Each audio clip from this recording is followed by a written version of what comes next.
Hello everyone, welcome back. आज हम पढ़ेंगे अध्याय 9 यो जानाति सह पंडितः का अभ्यास कार्य। अभ्यास कार्य करने से पहले यहाँ पर अवधेयांशः दिया हुआ है। यह बहुत ही इम्पोर्टेंट पार्ट होता है हर चैप्टर का। हर चैप्टर में उसी पार्ट से रिलेटेड अवधेयांश दिया होता है। अगर आप इसे समझ लेते हैं तो आपको चैप्टर की एक्सरसाइज करने में आसानी होगी। तो अब हम शुरू करते हैं। पठन्तु अवगच्छन्तु लिखन्तु च। पढ़िए, समझिए या जानिए और लिखिए। तो यहाँ पर षष्ठी विभक्ति का प्रयोग करते हुए गुरु और शिष्य के संबंध को बताया हुआ है, तो उसे हम पढ़ते हैं। यहाँ पर आगे जितने भी शब्द हैं यह सभी षष्ठी विभक्ति में दिए गए हैं। यह सभी षष्ठी विभक्ति के एक वचन शब्द हैं। तो अब हम इनके संबंध को पढ़ते हैं। श्री रामस्य गुरुः वसिष्ठः। श्री राम के गुरु वसिष्ठ हैं। वसिष्ठस्य शिष्य श्री रामः। वसिष्ठ के शिष्य श्री राम हैं। कर्णस्य गुरुः परशुरामः। कर्ण के गुरु परशुराम हैं। परशुरामस्य शिष्य कर्णः। परशुराम के शिष्य कर्ण हैं। अर्जुनस्य गुरुः द्रोणः। अर्जुन के गुरु द्रोण हैं। द्रोणस्य शिष्यः अर्जुनः। द्रोण के शिष्य अर्जुन हैं। चंद्रगुप्तस्य गुरुः चाणक्य। चंद्रगुप्त के गुरु चाणक्य हैं। चाणक्यस्य शिष्यः चंद्रगुप्तः। चाणक्य शिष्य चंद्रगुप्त हैं। पद्मपादस्य गुरुः शंकराचार्यः। पद्मपाद के गुरु शंकराचार्य हैं। शंकराचार्यस्य शिष्यः पद्मपादः। शंकराचार्य के शिष्य पद्मपाद हैं। विवेकानंदस्य गुरु रामकृष्णः। विवेकानंद के गुरु रामकृष्ण हैं। रामकृष्णस्य शिष्यः विवेकानंदः। रामकृष्ण के शिष्य विवेकानंद हैं। अब इस दूसरे खंड में कुछ प्रसिद्ध ग्रंथों और उनके लेखकों के बारे में जानकारी दी है। तो आगे के जितने भी शब्द हैं यह सभी षष्ठी विभक्ति के शब्द हैं। रामायणस्य रचयिता वाल्मीकिः। रामायण के रचयिता वाल्मीकि हैं। वाल्मीकेः काव्यम रामायणम। वाल्मीकि का काव्य रामायण है। महाभारतस्य रचयिता व्यासः। महाभारत के रचयिता व्यास हैं। व्यासस्य काव्यम महाभारतम। व्यास का काव्य महाभारत है। कर्णभारस्य रचयिता भासः। कर्णभार के रचयिता भास हैं। भासस्य नाटकम कर्णभारम। भास का नाटक कर्णभार है। रघुवंशस्य रचयिता कालिदासः। रघुवंश के रचयिता कालिदास हैं। कालिदासस्य काव्यम रघुवंशम। कालिदास का काव्य रघुवंश है। पंचतंत्रस्य रचयिता विष्णु शर्मा। पंचतंत्र के रचयिता विष्णु शर्मा हैं। विष्णु शर्मणः कृति पंचतंत्रम। विष्णु शर्मा की कृति पंचतंत्र है। हितोपदेशस्य रचयिता नारायण पंडितः। हितोपदेश के रचयिता नारायण पंडित हैं। नारायण पंडितस्य कृति हितोपदेशः। नारायण पंडित की कृति हितोपदेश है। अब हम आगे चलते हैं। अब लास्ट खंड में षष्ठी विभक्ति का प्रयोग करते हुए पति पत्नी के संबंध को बताया है। तो यहाँ आगे जितने भी शब्द हैं यह सभी षष्ठी विभक्ति में दिए गए हैं। यह सभी षष्ठी विभक्ति के एक वचन शब्द हैं। तो हम शुरू करते हैं। अरुंधत्याः पतिः वसिष्ठः। अरुंधति के पति वसिष्ठ हैं। वसिष्ठस्य पत्नी अरुंधति। वसिष्ठ की पत्नी अरुंधति है। सीतायाः पतिः श्रीरामः। सीता के पति श्रीराम है। श्रीरामस्य पत्नी सीता। श्रीराम की पत्नी सीता है। उर्मिलायाः पतिः लक्ष्मणः। उर्मिला के पति लक्ष्मण है। लक्ष्मणस्य पत्नी उर्मिला। लक्ष्मण की पत्नी उर्मिला है। कुंत्याः पतिः पांडुराजः। कुंती के पति पांडुराज हैं। पांडुराजस्य पत्नी कुंती, पांडुराज की पत्नी कुंती है। रुक्मण्याः पतिः कृष्ण, रुक्मणी के पति कृष्ण है। कृष्णस्य पत्नी रुक्मणी, कृष्ण की पत्नी रुक्मणी है। सुभद्रायाः पतिः अर्जुनः, सुभद्रा के पति अर्जुन है। अर्जुनस्य पत्नी सुभद्रा, अर्जुन की पत्नी सुभद्रा है। अब हम आगे चलते हैं इसके अभ्यास कार्य की ओर। तो पहला प्रश्न है, पाठस्य आधारेण निम्नलिखितानां प्रश्नानां एक पदेन उत्तरम लिखन्तु। पाठ के आधार पर निम्नलिखित प्रश्नों के उत्तर एक पद में लिखिए। तो यहाँ पर क दिया है, भोजनान्ते पातुम योग्यम किम, भोजन के अंत में पीने के लिए योग्य क्या है?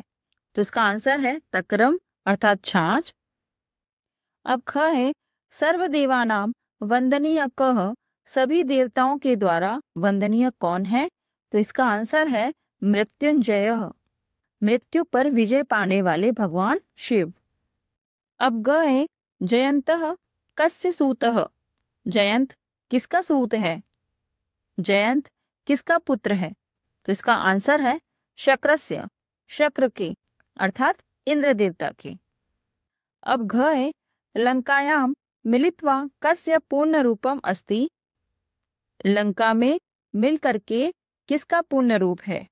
अर्थात लंका में किसका पूर्ण रूप मिला है? इसका आंसर है कुंभकर्ण, कुंभकर्ण का। तो अब हम चलते हैं प्रश्न 2 की ओर।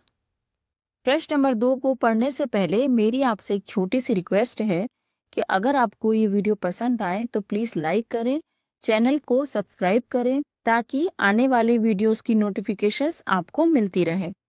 तो अब हम शुरू करते हैं।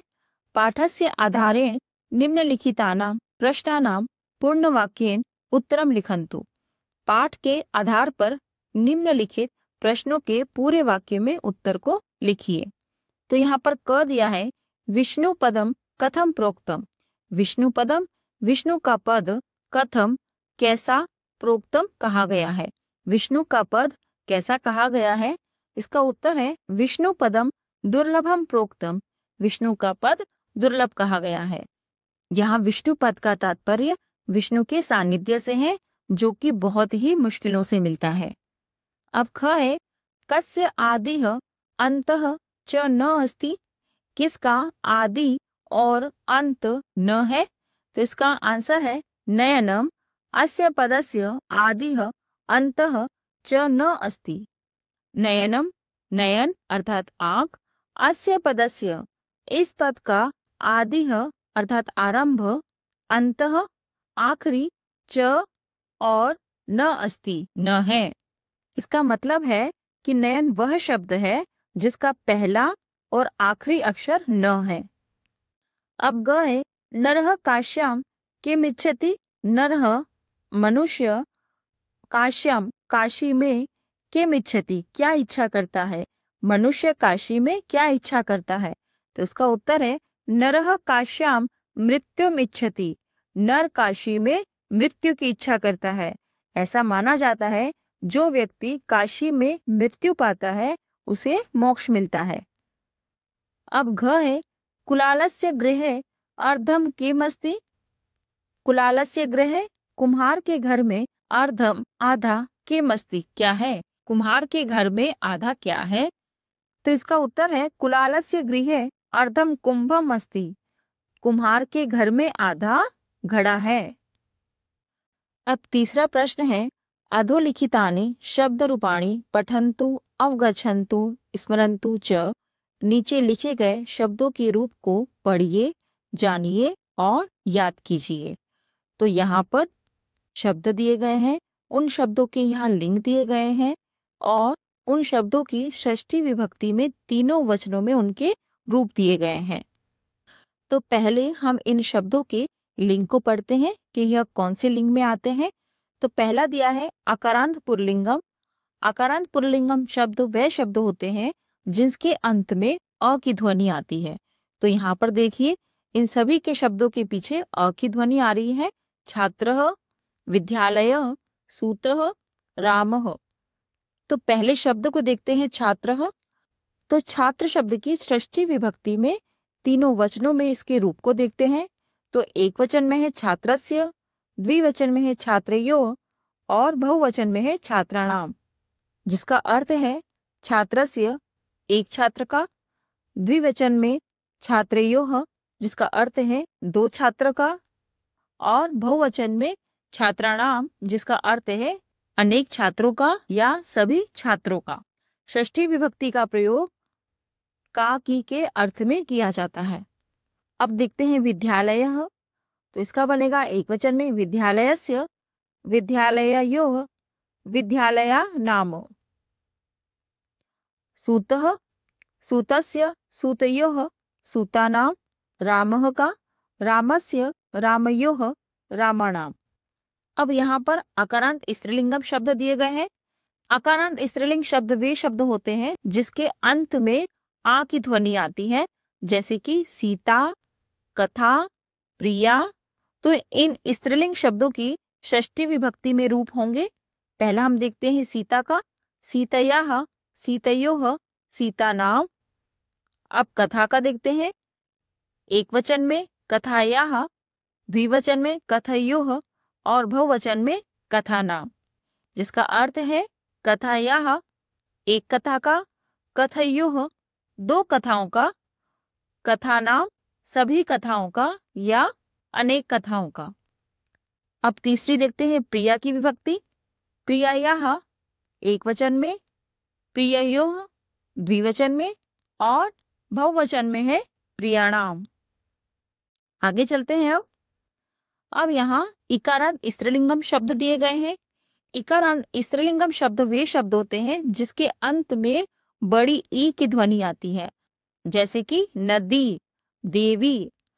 तो इन शब्दों की षष्ठी विभक्ति में रूप होंगे। एक वचन में है नद्याः, द्विवचन में है नद्योः और बहुवचन में है नदीनाम। देवी शब्द का षष्ठी विभक्ति में देव्याः, द्विवचन में है देव्योः और बहुवचन में है देवीनाम।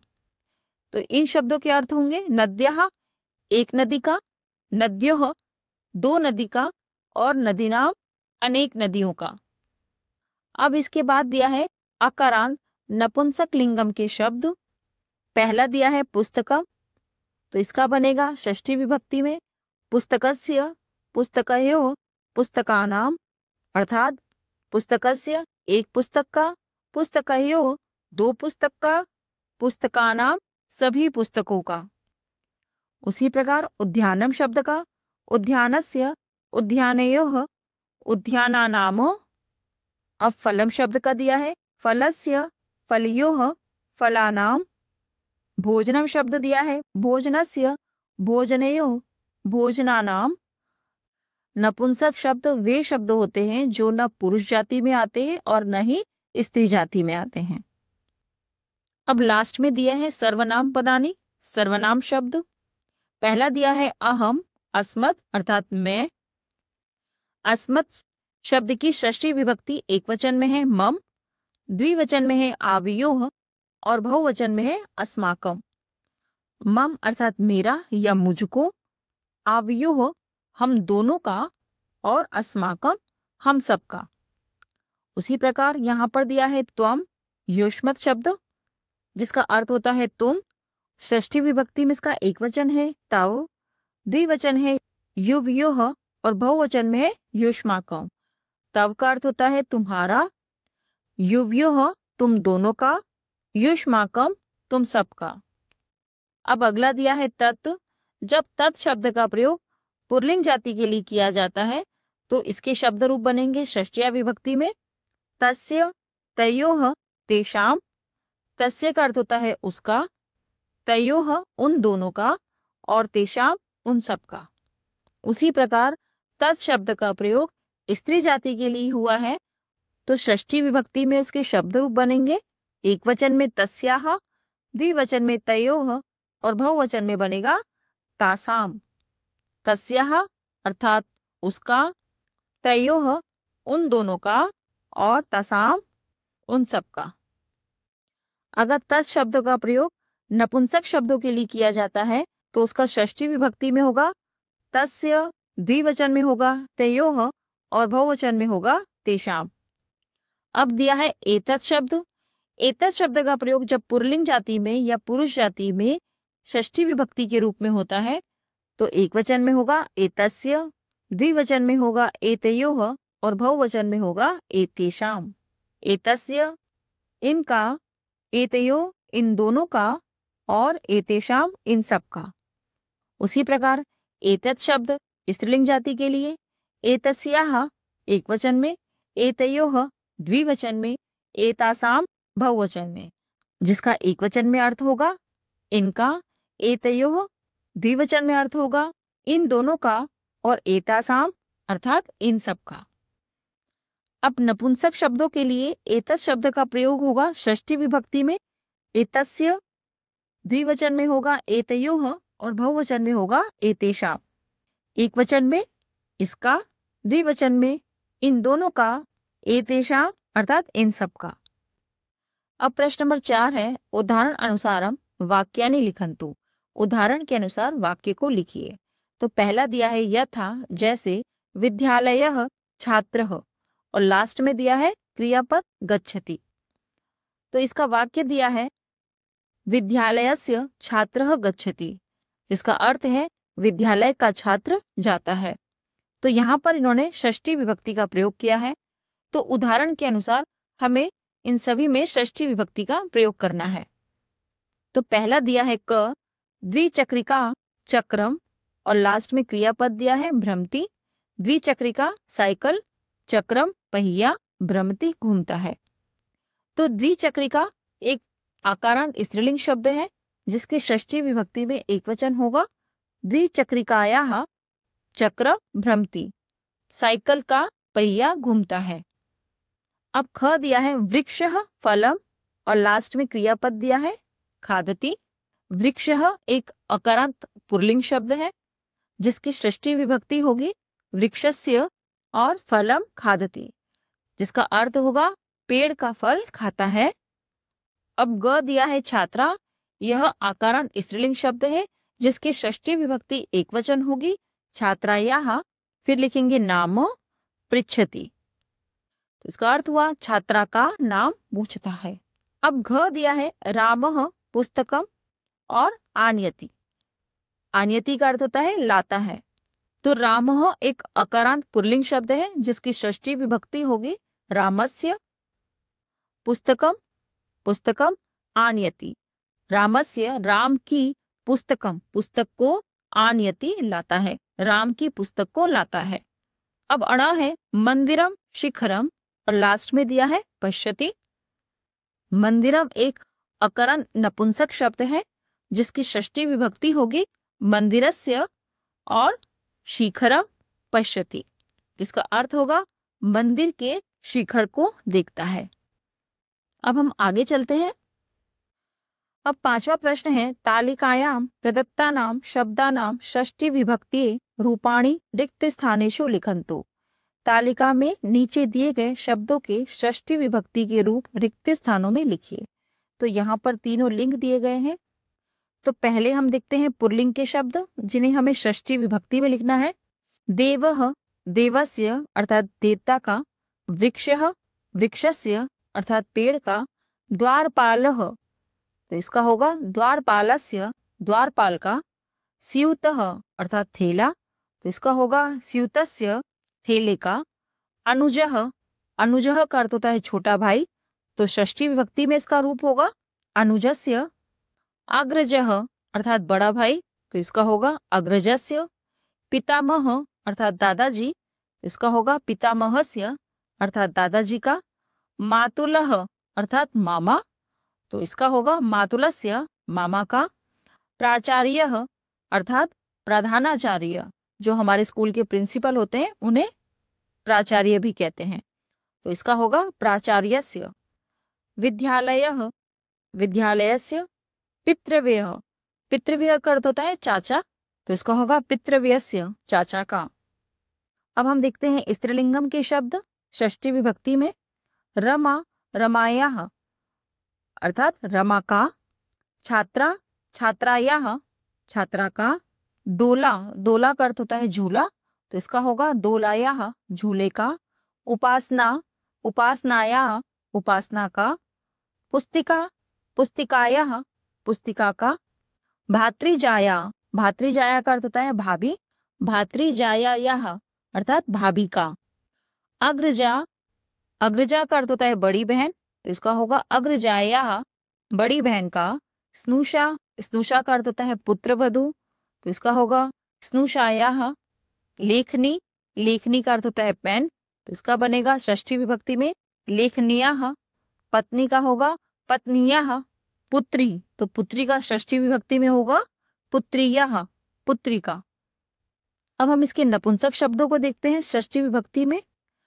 भवनम, भवनस्य, भवन का। उद्यानम, उद्यानस्य, बगीचे का। वनम, वनस्य, वन का या जंगल का। सूत्रम, सूत्रस्य, सूत्र का। पत्रम अर्थात पत्ता, पत्रस्य, पत्ते का। यंत्रम, यंत्रम का अर्थ होता है यंत्र या उपकरण, तो यंत्रस्य।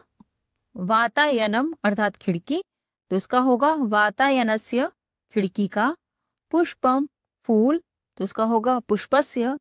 संगणकम, तो इसका होगा संगणकस्य, कंप्यूटर का। गृहम, तो इसका होगा गृहस्य, घर का। अब आखिरी दिया है वार्ता पत्रम अर्थात समाचार पत्र, तो इसका होगा वार्ता पत्रस्य, समाचार पत्र का। अब आगे चलते हैं। अब प्रश्न नंबर 6 है, रिक्त स्थानेषु कुटुंबस्य परिचयम लिखन्तु। रिक्त स्थानों में कुटुंबस्य, कुटुंब का या अपने परिवार का परिचय लिखें। यथा, जैसे मम नाम दिनेशः, मेरा नाम दिनेश है। मम पितुः नाम सुरेशः, मेरे पिता का नाम सुरेश है। तो यहाँ पर हमें अपने कुटुंब का परिचय देना है। मम मातुः नाम, मेरी माता का नाम सरोज देवी, सरोज देवी है। मम अनुजायाः नाम, मेरी छोटी बहन का नाम बिंदिया, बिंदिया है। मेरी छोटी बहन का नाम बिंदिया है। मम पितामह्या नाम, मेरी दादी का नाम तुलसी देवी, तुलसी देवी है। मम पितृव्यायाः नाम, मेरी चाची का नाम शकुंतला, शकुंतला है। मम अग्रजस्य नाम नरेशः, मेरे बड़े भाई का नाम नरेश है। मम पितामहस्य नाम विसाखीरामः, मेरे दादाजी का नाम विसाखीराम है। मम पितृव्यस्य नाम सुभाषः, मेरे चाचा का नाम सुभाष है। एतत् मम कुटुंबकम, यह मेरा परिवार है। इस तरीके से आपको अपने कुटुंब का अर्थात अपने परिवार का परिचय यहाँ देना है। तो आगे चलते हैं। अब 7वां प्रश्न है, अधः श्रीरामस्य कुटुंबस्य रेखा चित्रम अस्ति। नीचे श्रीराम के कुटुंब का रेखा चित्र है। चित्रम दृष्ट्वा, चित्र को देखकर उदाहरण अनुसारम वाक्यानि रचयन्तु, उदाहरण के अनुसार वाक्य को रचो या वाक्य की रचना कीजिए। तो यहाँ पर दिया है यथा, जैसे रामस्य पिता दशरथः, राम के पिता दशरथ हैं। और अगर आपने इस वीडियो के स्टार्टिंग में अवधेयांश को अच्छे से समझा होगा तो यह वाक्य आप बहुत ही आसानी से बना लेंगे, क्योंकि इसमें षष्ठी विभक्ति का प्रयोग करते हुए भगवान राम और उनकी पत्नी के संबंधों को उनके परिवार के साथ बताया है। तो देखिए वाक्य कैसे बनेंगे। पहला यहाँ दिया है रामस्य पिता दशरथः, तो वह कैसे बना। रामस्य पिता दशरथः, राम के पिता दशरथ हैं। अब बनेगा दशरथ के पुत्र राम है, तो इसके लिए बनेगा दशरथस्य पुत्र रामः। अब बनेगा राम की माता कौशल्या है, तो रामस्य माता कौशल्या। अब कौशल्या के पुत्र राम है, तो कौशल्यायाः पुत्र रामः। इसी तरह से यहाँ पे देखिए वाक्य लिखे हुए हैं, रामस्य पिता दशरथः, दशरथस्य पुत्र रामः, रामस्य माता कौशल्या, कौशल्यायाः पुत्र रामः। अब देखते हैं हम सीता मैया के षष्ठी विभक्ति का प्रयोग करते हुए उनके सास ससुर से उनके संबंध। तो पहला यहाँ दिया है सीता के ससुर दशरथ हैं, तो इसका बनेगा सीतायाः श्वशुरः दशरथः। अब दशरथ की बहू सीता है, तो इसका बनेगा दशरथस्य स्नुषा सीता। अब है सीता मैया की सास कौशल्या माँ है, तो इसका वाक्य बनेगा सीतायाः श्वश्रुः कौशल्या। अब कौशल्या माँ की बहू सीता मैया है, तो इसका बनेगा कौशल्यायाः स्नुषा सीता। अब श्री राम के श्वशुर जनक है, तो इसका बनेगा रामस्य श्वशुरः जनकः। अब जनक के जमाता श्री राम है, तो इसका बनेगा जनकस्य जामाता रामः।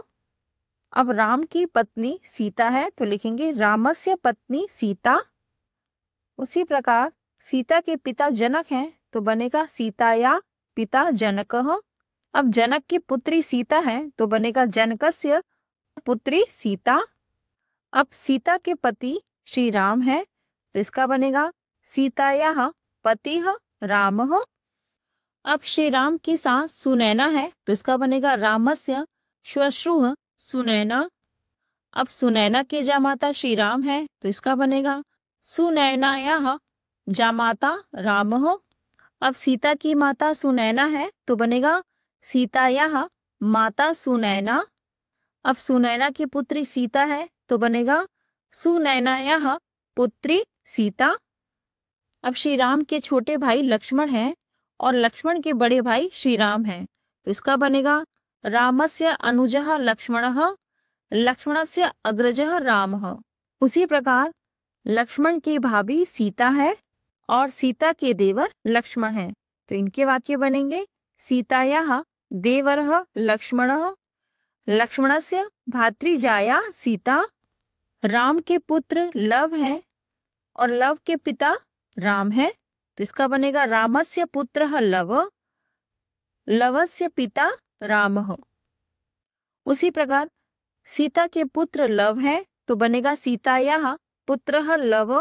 अब लव की माता सीता है, तो बनेगा लवस्य माता सीता। अब 8वां प्रश्न है, निम्नांकित पुस्तक सूची मध्ये कस्य उपरि किम अस्ति इति लिखन्तु। नीचे दिए गए पुस्तक सूची में किसके ऊपर क्या है यह लिखिए। तो पहला दिया है यथा, जैसे लीलावत्याः उपरि पंचतंत्रम अस्ति, लीलावती के ऊपर पंचतंत्र है। उसी प्रकार दूसरा दिया है भगवद गीतायाः उपरि लीलावती अस्ति, भगवत गीता के ऊपर लीलावती है। तो षष्ठी विभक्ति का प्रयोग करते हुए हमें वाक्य बनाने हैं। अब तीसरा देखते हैं, रामायण के ऊपर भगवत गीता है, तो इसका बनेगा रामायणस्य उपरि भगवत गीता अस्ति। अब हितोपदेश के ऊपर रामायण है, तो बनेगा हितोपदेशस्य उपरि रामायणम अस्ति। अब च है योग शास्त्र, उसके ऊपर दिया है हितोपदेशः, तो वाक्य बनेगा योग शास्त्रस्य उपरि हितोपदेशः अस्ति। अब छ है रघुवंशम, रघुवंशम के ऊपर योग शास्त्र दिया है, तो वाक्य बनेगा रघुवंशस्य उपरि योग शास्त्रम अस्ति।